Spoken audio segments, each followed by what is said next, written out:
Good morning दोस्तों। आज का अपना टॉपिक रहेगा औसत एवरेज।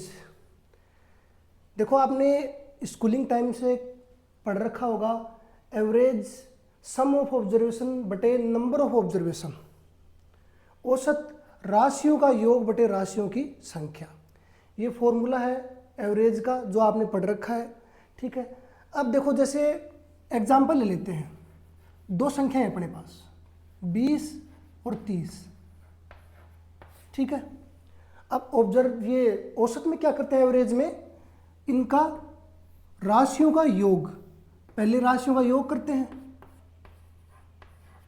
बटे राशियों की संख्या, एक और एक दो, दो राशियां अपने पास, तो कितना हो गया 50 बटे 2 बराबर 25। तो एवरेज कितना आ गया 25 आ गया। मतलब इन दो राशियों का कोई मध्य मान लेते हैं अपन जो इसके और इसके बीच में हो, मतलब जितनी भी संख्याएं दी हुई मिलेंगी उनका मध्य मान लेना है। तो हम औसत को माध्य भी बोल सकते हैं। कई जगह आपको माध्य देखने के लिए मिलेगा, कई जगह आपको मध्य मान। ठीक है, मतलब कई जगह बोलेगा माध्य निकालिए, मध्य मान निकालिए, ये देखने को मिलेगा आपको। ठीक है, तो देखो ये तो हमारा जो बेसिक तरीका है जो हम हमेशा से सीखते आ रहे हैं वो है, लेकिन मैं एक तरीका दूसरा बताता हूँ आपको जो बिल्कुल शॉर्ट एंड स्वीट है।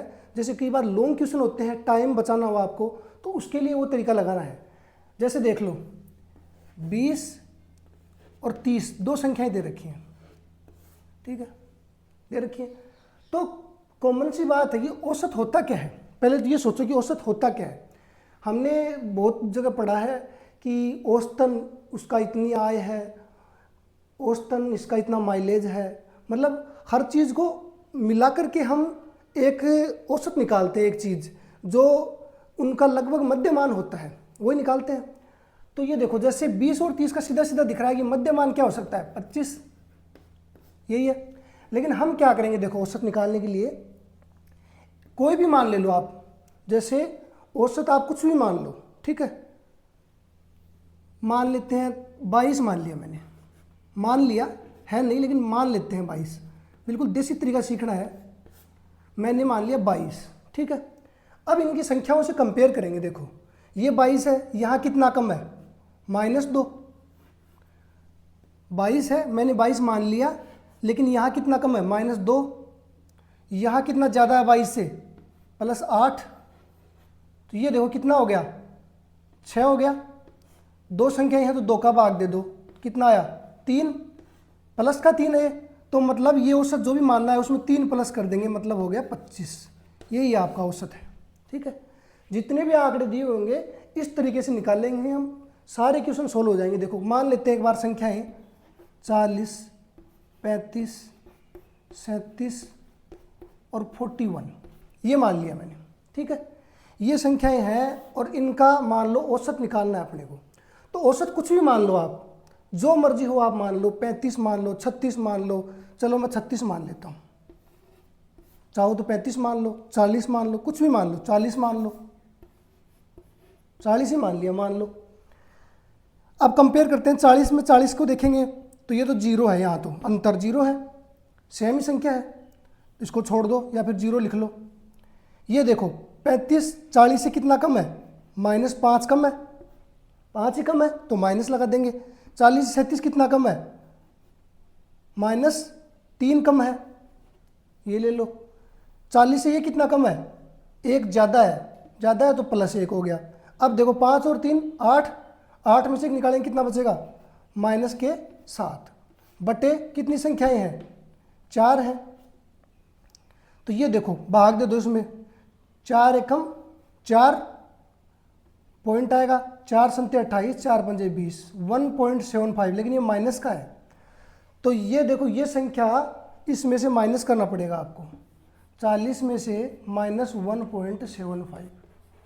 तो इसका मतलब क्या हुआ, घटा दो इसको, 25 पॉइंट कितना 38। तो ये आपका औसत है, राइट आंसर, राइट औसत ये है आपका।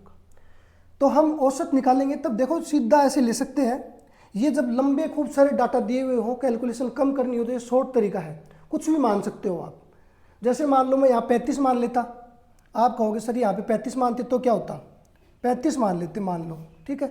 35 से 40 कितना ज़्यादा है, +5 ज़्यादा है। 35 ये बराबर है तो ये 0 है, कोई डिफरेंस नहीं है। ये कितना ज़्यादा है, +2 ज़्यादा है। ये कितना ज़्यादा है, 6 ज़्यादा है। 6 और 2 8, 8 और 5 13, 4 संख्याएं हैं ये, तो 4 का भाग देंगे तो देखो कितना आएगा, 4 3 12, 3 पॉइंट ये आ गया। 35 में जोड़ दो इसको, 35 और 3 38.25। यही देखो पहले आ रहा था, यही अब आ रहा है, ठीक है। और ये जोड़ने घटाने वाला काम क्यों कर रहा हूँ मैं, औसत में देखो क्या करते हैं, जितनी भी संख्याएं होती है ना, तो हम ये करते हैं जिसके पास ज़्यादा है वो कम को दे देता है, कम है वो ज़्यादा से ले लेता है, मतलब हम सबको बराबर बराबर हिस्सों में बांट देते हैं, वही औसत होता है आपका। तो देखो इसी प्रकार से हम 1 बाय 1 चीज़ों को पढ़ते हैं। अभी चलो आगे बढ़ते हैं। औसत समझने से पहले, एवरेज समझने से पहले कुछ बेसिक चीज़ें समझ लेते हैं, ठीक है। जैसे प्राकृत संख्या, नेचुरल नंबर होता है आपका 1 2 3 4 5, ये वो संख्याएं हैं जिनमें समान अंतर है, मतलब समान अंतर है इन संख्याओं में, ठीक है। जैसे 1 के बाद में 2 है, 2 के बाद में 3 है, एक एक का अंतर है। वैसे सम संख्या की बात करें हम, ओड और इवन की बात करें, इनमें भी समान अंतर रहता है 2 2 का। या फिर कोई गुणज की बात करें, मल्टीपल की बात करें, तो इसमें देखो 5 10 15, या फिर 2 का पाड़ा हो, 2 4 6 3 6 9, सब में समान अंतर मिलेगा। तो ये जितने भी समान अंतर वाली संख्याएं हैं आपकी, चाहे वो कोई भी हो, नेचुरल नंबर हो, ओड हो, इवन हो, गुणज हो, इन सब का औसत देखो कैसे निकालते हैं अपन। इन सब का औसत निकालने के लिए आपको कुछ नहीं करना, पहली संख्या लेनी है प्रथम प्लस अंतिम, इधर लिख देता हूं देखो, प्रथम प्लस अंतिम संख्या बटे 2, बस सीधा करना है।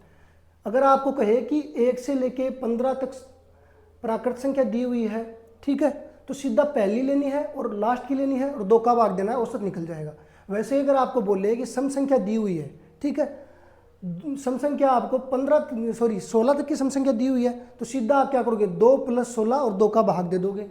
ऐसे अगर आपको विषम संख्या की बात करें, तो सब में पहली संख्या लेनी है, अंतिम संख्या लेनी है और 2 का भाग देना है, सीधा सा तरीका है, ठीक है।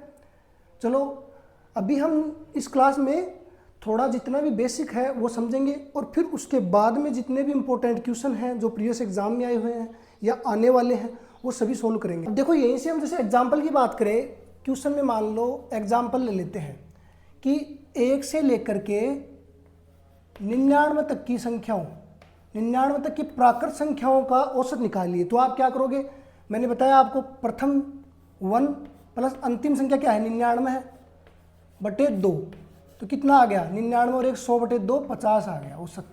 औसत कितना आ गया, 50 आ गया आपका, यही आया, 50 आ गया। कोई भी बीच वाली संख्या मान लो ये 50 है, ये औसत आ गया।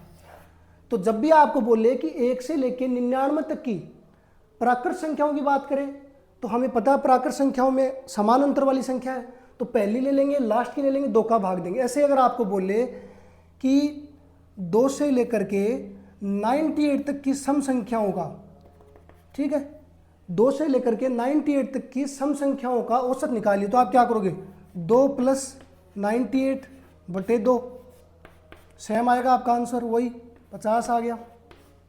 ऐसे अगर हमें बोले कि विषम संख्या के बारे में बोले कि 3 से लेकर के 93 तक विषम संख्याओं का औसत निकालिए, तो आप क्या करोगे, 3 + 93 बटे 2, कितना हो गया, 96 बटे 2 करोगे, 2 चौके 8, 2 अंटे 16, 48, ठीक है। इसी प्रकार से कोई गुणज दिया हुआ मान लो आपको 2 4 6 8 या 5 10 3 का पड़ा हो, कुछ भी हो, तो पहला लेना है, अंतिम लेना है और 2 का भाग देना है, ठीक है। बस यही काम करेंगे।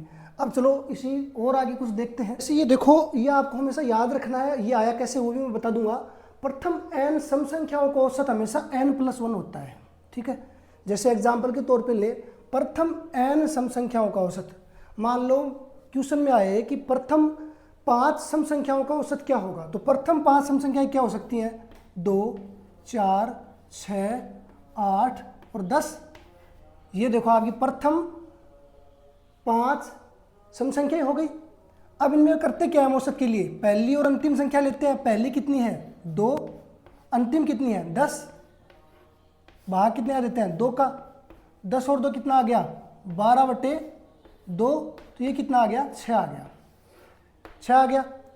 अब देखो संख्याएं कितनी है, 1, 2, 3, 4, 5 संख्याएं हैं, औसत कितना आया, 6, मतलब एक ज़्यादा आ रहा है, तो n+1 जितनी संख्याएं हैं उनमें हमेशा एक जोड़ देना है, ठीक है।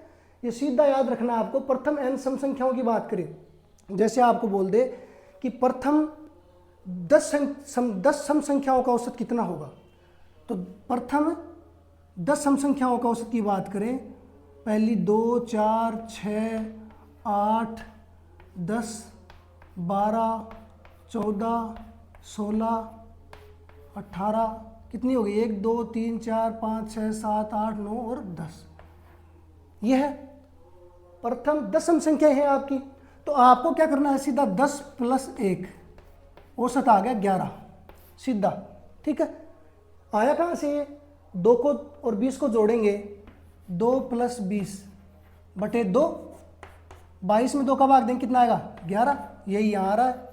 तो आपको सिंपली कुछ नहीं करना, जितनी संख्याएं दे रखी है उनमें एक जोड़ना है, वही आपका आंसर है।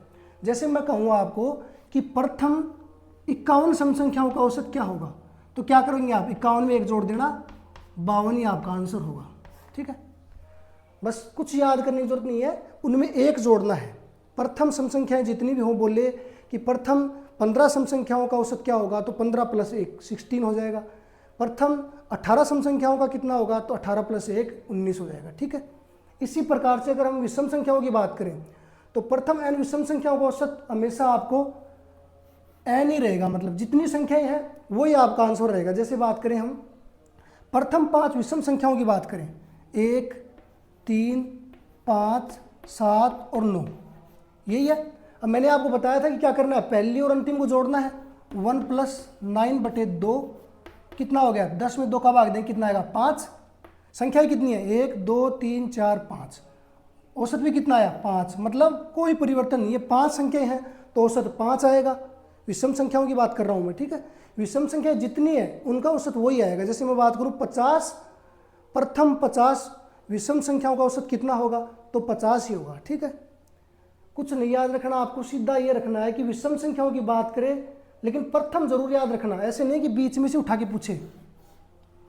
प्रथम n विषम संख्याओं की बात करें तो हमेशा n रहेगा, और प्रथम n सम संख्याओं के औसत की बात करें तो n+1 रहेगा। जैसे मान लो क्वेश्चन में आपको कह दी कोई भी संख्याएं दे रखी हैं, 2, 4, 6, 8, 10, ये संख्याएं हैं मान लो। अगर आपको क्वेश्चन में कहे कि सभी संख्याओं में 4 जोड़ने के बाद औसत कितना होगा, आपको कुछ नहीं करना। अगर सभी संख्याओं में 4 जोड़ने की बात करना है तो पहले इसका औसत निकाल लो, कितना आएगा, 10 और 2 12, 12 में भाग देंगे कितना आएगा, 6, यही है। वैसे भी निकाल सकते हैं आप, 1, 2, 3, 4, 5, 5 में एक जोड़ देंगे 6, औसत सीधा आ गया। अब देखो सभी में अगर 4 जोड़ने की बात करा तो सीधा औसत में 4 जोड़ेंगे कितना आएगा, 10 आएगा। मान लो 4 4 जोड़ दो सब में, 2 में 4 जोड़ेंगे कितना हो जाएगा, 6, 4 में 4 जोड़ेंगे कितना हो जाएगा, 8, 6 और 4 10, 8 और 4 12, 10 और 4 14। क्वेश्चन बोल रहा है कि सभी संख्याओं में 4 जोड़ने के बाद में औसत कितना होगा। तो देखो 14 और 6 कितना हो गया, 20, भाग कितने का देंगे, 2 का, कितना आ रहा है, 10, सीधा 4 जोड़ दिया, वही आंसर आ रहा है। तो जब भी ऐसी सिचुएशन आए, क्वेश्चन आपको कहे कि सभी संख्याओं में 4 जोड़ने के बाद में औसत क्या होगा, तो सीधा आप औसत में 4 जोड़ देना। अगर कहे सभी संख्याओं में 2 का भाग दें, उसके बाद औसत कितना होगा, तो सीधा आप औसत में 2 का भाग देंगे, वही आपका आंसर होगा, ठीक है। चलो आगे देखते हैं। अब हम जितने भी क्वेश्चन एग्जाम्स में आए हुए हैं और आने की संभावना है वो क्वेश्चन देखेंगे 1 बाय 1, और जो भी हमने जो बेसिक कॉन्सेप्ट समझा है वो भी धीरे धीरे क्लियर हो जाएगा आपका, ठीक है। अब जैसे क्वेश्चन दिया हुआ है, संख्याएं दे रखी हैं, इनका औसत ज्ञात करना है आपको। औसत के देखो सीधा सिंपल तो आपको तरीका पता है, औसत क्या होता है आपका, एवरेज होता है राशियों का योग बटे राशियों की संख्या। तो राशियों का योग 15 plus 17 plus 20 plus 25 plus 32 plus 35 बटे राशियों की संख्या 1 2 3 4 5 6। यही है सिंपल तरीका। अब देखो इनको टोटल करेंगे, कितना हो जाएगा, देखो 15 दूनी 30 और 2 32, 52 में जोड़ दो 25, 77 में जोड़ेंगे 109 और ये हो गया आपका 130 और 144 बटे 6 दूनी 12 और 6 चौके 24। ये आपका आंसर आ गया 24। ठीक है, ये तो देखो आपको पता ही है, सिंपल तरीका है। अब जो दूसरा तरीका हमने सीखा है वो लगाते हैं। जैसे मैंने आपको बताया कि कुछ भी मान लो, औसत कुछ भी मान सकते हो आप। औसत मान लेते हैं हम, औसत एक बार 20 ले लेते हैं। ठीक है, अब देखना इससे कैलकुलेशन थोड़ी आसान रहेगी, इतना जोड़ना नहीं पड़ेगा आपको। कई बार और भी लंबी कैलकुलेशन रहती है तो इससे थोड़ा आसान रहेगा। देखो 20 ले लिया मैंने, ये देखो 20 से कंपेयर करेंगे, कितना कम है, ये 5 कम है, ये कितना कम है, 3 कम है। ठीक है, ये सेम है तो 0, कोई अंतर नहीं है इसमें। ये देखो 5 ज़्यादा है 25 प्लस 5, ये कितना ज़्यादा है, 20 से कितना है, 12 ज़्यादा है। और ये 20 से कितना ज़्यादा है, 15 ज़्यादा है। यही है बटे 6 संख्या है तो 6 का ही भाग देंगे। अब देखो सीधा यहाँ से इनको जोड़ेंगे, 5 से 5 कट गया, -3 है, इसमें 12 में से घटाएंगे कितना बचेगा, 9, और 15 और 9 कितने हो गए, 24। यही हो रहा है 24, 6 का भाग देंगे, 6 चौके 24, 4 आ गया, प्लस का 4 आया है। तो मतलब इसका ये हुआ कि जो हमने औसत लिया था उसमें प्लस 4 जोड़ने पड़ेंगे, प्लस 4 की त्रुटि है। ये हो गया 20 प्लस 4 24। यही देखो आपका आंसर है। कुछ नहीं करना, कोई भी संख्या औसत उठा लो आप बीच में से, उससे कंपेयर करेंगे और फिर जो संख्या निकल के आएगी उसको औसत में घटाएंगे या जोड़ेंगे, वही आपका आंसर हो जाएगा। ठीक है, दोनों तरीके से समझ गए हैं। चलो आगे और देखते हैं। दो संख्याओं का औसत m है, इनमें से एक संख्या n है, तो दूसरी संख्या क्या होगी। बहुत ही अच्छा क्वेश्चन एग्जाम में आया हुआ क्वेश्चन है ये आपका। ये देखो दो संख्याओं का औसत कितना दे रखा है m, अब की बार देखो आपको औसत दे रखा है। ठीक है, हम क्या करते हैं, औसत बराबर राशियों का योग बटे राशियों की संख्या। तो राशियों का योग, राशियां कौन कौन सी हैं, एक राशि तो हमारे पास दे रखी है संख्या n, दूसरी का हमें पता नहीं है तो मान लेते हैं x मान लेते हैं। ठीक है, बटे राशियों की संख्या, कितनी राशियां हैं, 2 राशियां हैं, 2। यही है, ये 2 इधर आ जाएगा तो गुणा में हो जाएगा 2m बराबर n प्लस x। x निकालना है अपने को, संख्या ही तो निकालनी है, तो n इधर आ जाएगा, 2m माइनस n बराबर x। यही अपने को चाहिए, संख्या निकालनी थी, संख्या निकल के आ गई, कितना आंसर है, यही आंसर। ठीक है, कुछ नहीं करना आपको, वही फॉर्मूला है, संख्या पूछ रहा है तो संख्या को x मान लेते हैं, ये इधर आ जाएगा, x का मान निकल जाएगा 2m माइनस n। ठीक है, यदि निम्नलिखित आंकड़ों का माध्य 11 है तो k का मान ज्ञात कीजिए। माध्य मतलब वही बताया था मैंने आपको, औसत या माध्य एक ही बात है। 11 औसत दे रखा है और k का मान निकालना है, ये आंकड़े दे रखे हैं आपको। अब वही देखो, 2 तरीके अपने पास, जो कॉमन तरीका है वो तो सबको पता ही है कि आंकड़ों का योग बटे आंकड़ों की संख्या, सबका योग कर लो, बटे क्या करेंगे, सबका योग करेंगे, आंकड़ों का योग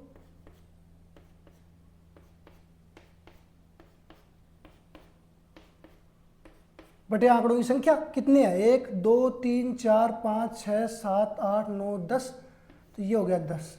औसत दे रखा है अपने को 11, तो 11 यहाँ आ जाएगा, सीधा है, 10 इधर जाएगा, गुणा हो जाएगा, 11 से कितना आएगा 110। इनको जोड़ेंगे, देखो जोड़ लो, 5 और 4 9, 9 और 8 17, 18 19 20 21 22, 22 और 5 27, 27 और 9 36 और 1 37, 3 बच गया, 3 और 1 4 5 6 7 8 9 और 10, 107 प्लस में इसके के भी है तो ये आ गया के। 107 इधर जाएगा, माइनस हो जाएगा, के का मान आ जाएगा 3। के का ही मान पूछ रहा है तो ये आ गया आपका आंसर। एक तरीका तो देखो ये है, ठीक है। दूसरा तरीका देखो मैं बताता हूं आपको। क्वेश्चन जो दे रखा है उसको रहने दो सेम, सॉरी ये 13 है।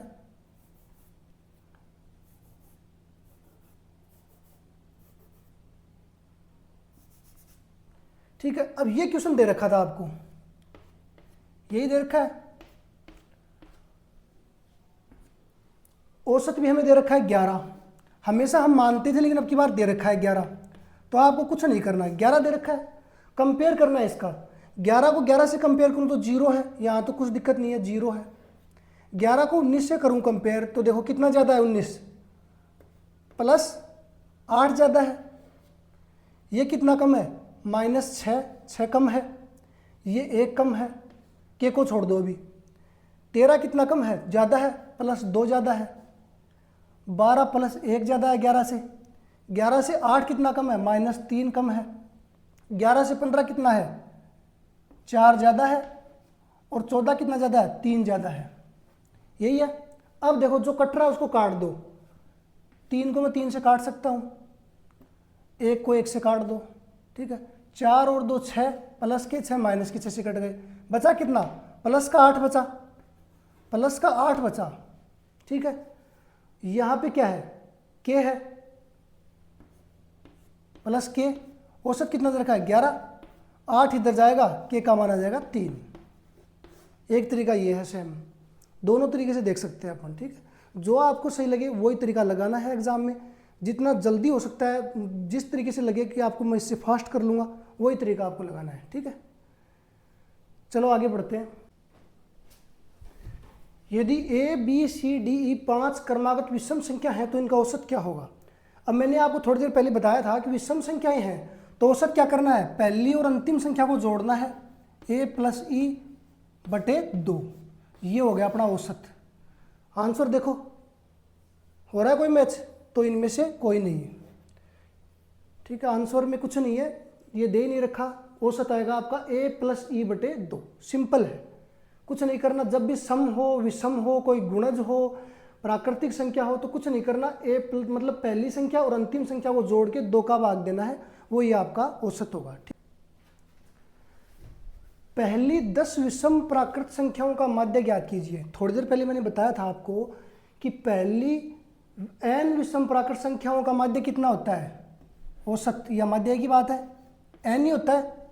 मतलब 10 संख्याएं दे रखी हैं तो 10 ही होगा, औसत भी 10 ही होगा। ये देखो सीधा आंसर है। अब आप कहोगे कि सर 10 ही क्यों होगा, जोड़ के देख लो। पहली 10 विषम प्राकृत संख्याएं 1 3 5 7 9 11 13 15 17 19, 1 2 3 4 5 6 7 8 9 10। यही है। पहली और अंतिम को जोड़ेंगे 19 और 1 को जोड़ेंगे 20/2। आंसर आ गया आपका 10। यही आंसर है। कुछ भी नहीं करना। अगर n विषम प्राकृत संख्याओं की बात करें, चाहे वो 10 हो चाहे 50 हो, कुछ भी हो, तो सेम वही आपका औसत होगा। 10 यहाँ 51 दिया हुआ था तो 51 आता, 50 है, 48 है, कुछ भी हो। सम संख्याओं की बात करेगा तो हम n + 1 कर देंगे। मतलब 10 अगर यहाँ पे सम आता, पहली 10 सम प्राकृत संख्याओं का माध्य क्या है, तो 10 में 1 जोड़ देते, 11 आंसर रहता आपका। बस कुछ नहीं करना, बेसिक चीज़ों को ध्यान में रखना है। चलो आगे बढ़ते हैं। पहली 8 भाज्य संख्या के माध्य और पहली 8 अभाज्य संख्या के माध्य का अंतर ज्ञात कीजिए। बहुत ही अच्छा क्वेश्चन है, देखो देखते हैं। पहली 8 भाज्य संख्या, तो देखो भाज्य संख्या कौन कौन सी होती है, 8 वो ले लो। 2 और 3 तो नहीं होती, 4 होती है, 5 भी नहीं होता, 6 है, 7 भी नहीं है, 8 है, 9 भी है, 10 भी है, 11 नहीं है, 12 है, 13 भी नहीं है, 14 है। कितनी लेनी है, 3 3 6 और 1 7 हो गई, एक और ले लो, 15 होती है। ये तो देखो आपकी क्या आ गई, भाज्य संख्या आ गई। 8 भाज्य संख्याओं का माध्य लेना है, तो माध्य के लिए क्या करेंगे, राशियों का योग बटे राशियों की संख्या। ये 8 आपका नीचे आ जाएगा। यही है 8 अभाज्य संख्याओं, अब भाज्य संख्या ले लो, देखो पहली है 2 अभाज्य संख्या, फिर है 3, 5, 7, फिर क्या है 11, 13, कितनी हो गई 6 हो गई। 13 के बाद में कौन सी है 17 और 19, यही है, इनको जोड़ दो,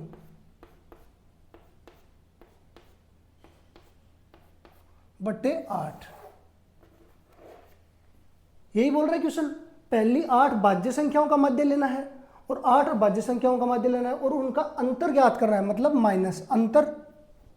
जोड़ दो इनको, देख लो, डायरेक्ट भी काट सकते हैं चाहे तो, जोड़ना चाहो तो जोड़ दो। जोड़ेंगे तो 6 और 4 10, 10 और 8 18, 18 और 9 कितना हो गया 27, 27 10 37, 37 और 2 39 और 10 49, 59 और 63, 63 और 73 78 बट्टे 8, माइनस 2 और 3 5 और 5 10 और 7 17, 17 और 11 28, 28 और 13 कितना हो गया 38 और 3 41, 41 और 10 51, 51 और 7 58, 58 और 10 68, 68 और 9, ये हो गया आपके 77। यही है, कितना आ गया 3 बटे 8, सॉरी 78 में 77 निकालेंगे कितना बचेगा 1 बटे 8। यही आपका आंसर। कुछ नहीं करना था आपको, भाज्य संख्या का पता होना चाहिए। देखो मेरी प्रीवियस क्लास जो भी मैंने ली है उनमें बताया हुआ है भाज्य संख्या क्या होती है, भाज्य संख्या क्या होती है, उनमें आप देख सकते हैं। भाज्य संख्या हमें पता है जिनमें खुद के अलावा औरों का भी भाग जा सकता है। अब भाज्य संख्या वो संख्या होती है जिसमें या तो खुद का भाग जाएगा या 1 का भाग जाएगा, बाकी किसी का भाग नहीं जाएगा। जैसे 2 में देखो खुद का ही भाग जाएगा, 3 में भी खुद का ही जा सकता है, 5 में, 7 में, 11 में, 13 में, 17 में, 19 में, बाकी इनमें किसी का भाग नहीं जाएगा। ठीक है, तो ये संख्याएं ले ली, इनका निकाल लिया हमने औसत माध्य, इसका माध्य और इसका माध्य, और अंतर निकालना है तो माइनस निकालेंगे, आंसर आ जाएगा आपका। पहली 10 प्राकृत संख्याओं के वर्गों का माध्य ज्ञात कीजिए। प्राकृत संख्याओं के वर्गों का औसत निकालना है आपको। तो देखो पहले तो प्राकृत संख्याओं की बात करूं, 10 प्राकृत संख्याओं की बात करूं तो क्या होगी 1 2 3 4 5 6 7 8 9 और 10, यही है प्राकृत संख्या 10 तक। पहली 10 प्राकृत संख्या यही है। अब इनके वर्गों का माध्य निकालना तो इनका वर्ग करना पड़ेगा। तो देखो ये मैं आपको लॉन्ग प्रोसेस बता रहा हूँ, उसके बाद शॉर्ट भी बताएंगे। 1 का वर्ग 1, 2 का वर्ग 4, 3 का वर्ग 9, 4 का वर्ग 16, 5 का वर्ग 25, 6 का वर्ग 36, 7 का वर्ग 49, 8 का वर्ग 64, 9 का वर्ग 81 और 10 का वर्ग 100। इन सब को जोड़ोगे और फिर भाग, जितनी संख्या है उनका भाग दोगे। 10 संख्या है 10 का भाग देंगे, ठीक है, और फिर जो आएगा आपका वो आंसर आएगा। ठीक है, एक तरीका तो ये हो गया, यही है। दूसरा तरीका देखो आपका, हमेशा याद रखना प्राकृत संख्याओं का जो योग होता है, हमने पढ़ रखा है, एक सूत्र होता है, फॉर्मूला होता है कि n प्राकृत संख्याओं का योग, उसका फॉर्मूला क्या होता है, पढ़ रखा है किसी ने? तो ये देखो आपका जो फॉर्मूला होता है, n प्राकृत संख्याओं का फॉर्मूला होता है n प्लस 1 2n प्लस 1 बटे 6। यह है n प्राकृत संख्याओं का योग का फॉर्मूला। अगर हमें ओनली n प्राकृत संख्याओं का योग निकालना हो तो उसका सूत्र ये है। अब हमें पता है कि औसत में हम क्या करते हैं, राशियों का योग बटे राशियों की संख्या। तो राशियों का योग का तो ये सूत्र है सीधा, और बट्टे में क्या लिखते हैं, राशियों की संख्या। राशियों की संख्या कितनी है, n है, तो यहाँ पे लिख देंगे n। ये देखो औसत का सीधा फॉर्मूला आ गया आपका, नया फॉर्मूला। लेकिन ये किसका है, n प्राकृत संख्याओं के वर्गों के योग का। ठीक है, n प्राकृत संख्याओं के वर्गों का योग, सॉरी वर्गों का योग है, उसका फॉर्मूला है ये। अब देखो यहाँ पे 10 प्राकृत संख्या है तो n की जगह रखेंगे 10, n से n काट भी सकते हैं, n की जगह 10 रख दो, 10 और 1 11 गुणा 10 दूनी 20 और 1 21 बटे 6, 3 7 21, 3 दूनी 6, 21 11 7 77 बटे 2, यही आपका आंसर है। या तो आपको क्या करना पड़ेगा, देखो सबका वर्ग करना पड़ेगा, फिर 10 का भाग दोगे, फिर आपका आंसर आएगा, ठीक है। या फिर आप सीधा ये फॉर्मूला लगा सकते हो, वर्गों का जो योग होता है n प्राकृत संख्याओं के वर्गों का योग का जो फॉर्मूला है वो है n+1 2n+1/6। और अगर हम औसत की बात करें तो इसमें n का भाग लग जाएगा, n से n कट जाएगा, n की जगह रख देंगे 10 संख्याओं का निकालना है तो 10 संख्या लिख देंगे, बाकी अगर कुछ ज़्यादा दे रखा हो तो वो लिख देंगे और आपका आंसर आ जाएगा। कुछ नहीं, आपको ये फॉर्मूला याद करना पड़ेगा। अगर फास्ट निकालना है तो फॉर्मूला याद नहीं करना तो फिर देखो आपको प्राकृत संख्या लिखनी पड़ेंगी, फिर इनका वर्ग लिखना पड़ेगा, फिर इनको जोड़ के 10 का भाग दोगे तब आंसर आएगा, ठीक है। चलो 7 के प्रथम 20 गुणांकों का औसत ज्ञात कीजिए। देखो 7 के प्रथम 20 गुणांक क्या हो सकते हैं, देख लो। 7 का प्रथम गुणांक क्या होगा, 7, 7 दूनी 14, 7 × 21, ऐसे करके 20 गुणांक करने हैं तो लास्ट का गुणांक क्या आएगा, 140, यही आएगा। 20वां गुणांक मतलब 7 दूनी 14, 140 होगा। 7, 14, 21 ऐसे करके 7 का पहाड़ा कहाँ तक चलेगा, 140 तक, ठीक है। 20 गुणांक लेने हैं आपको, ये हो गया। अब मैंने आपको बताया था कि जब भी गुणज हो उनके बीच का अंतराल सेम है तो आपको क्या करना है, पहली और अंतिम संख्या लेनी है। 7 + 140/2 कितना हो गया, जोड़ दो, 147/2, 2 का भाग देंगे 7, 3.5, यही आपका आंसर है, ठीक है। आज जितने भी क्वेश्चन किए हमने ये अपना एक सिंपल पहला टाइप था और बेसिक कुछ हमने कवर किया। अगली क्लास में जितने भी मतलब आपके क्वेश्चन और जितने भी टाइप हैं और भी इम्पोर्टेंट क्वेश्चन है और भी लेवल थोड़ा बढ़ाएंगे, वो सभी क्वेश्चन हम अगली क्लास में देखेंगे। चलो आज की क्लास इसी के साथ ख़त्म करते हैं। जय हिंद, जय भारत।